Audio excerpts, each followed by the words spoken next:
আপনাকেও সরকার বিরোধী ট্যাগ দেওয়া হবে কিনা প্রশ্নে যা বললেন মোশাররফ করিম।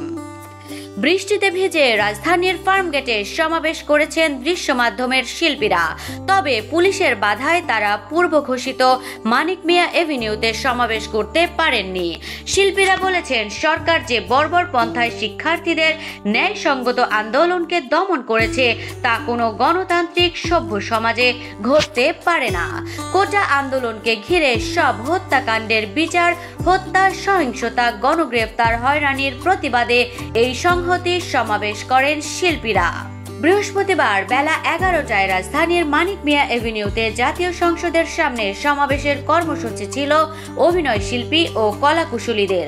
সংসদ ভবনের সামনে যাওয়ার পথ রুদ্ধ হওয়ার পর খামারবাড়ি মোড় থেকে বৃষ্টিতে ভিজে উপস্থিত প্রতিজন শিল্পী ব্যানার হাতে স্লোগান দিতে দিতে এসে দাঁড়ালেন ফার্মগেট সেজান পয়েন্টের সামনে রাজপথে।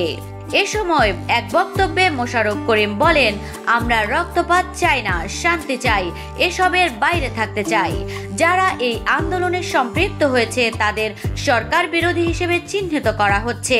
আপনাকেও কি সেই ট্যাগ দেওয়া হবে কিনা? এই প্রশ্নের জবাবে মোশাররফ করিম বলেন, আমি সাধারণ মানুষ, আমরা সবাই সাধারণ মানুষ। দৃশ্য মাধ্যমের শিল্পীদের এই সমাবেশ থেকে শিক্ষার্থীদের 9 দফা দাবির প্রতি পূর্ণ সমর্থন জানানো হয়। একই সঙ্গে হত্যাকাণ্ডের বিচার, গণগ্রেফতার মামলা ও হয়রানি বন্ধের দাবি করা হয়। সমাবেশ থেকে জানানো হয় শিল্পীরা তাদের প্রতিবাদ কর্মসূচি অব্যাহত রাখবেন।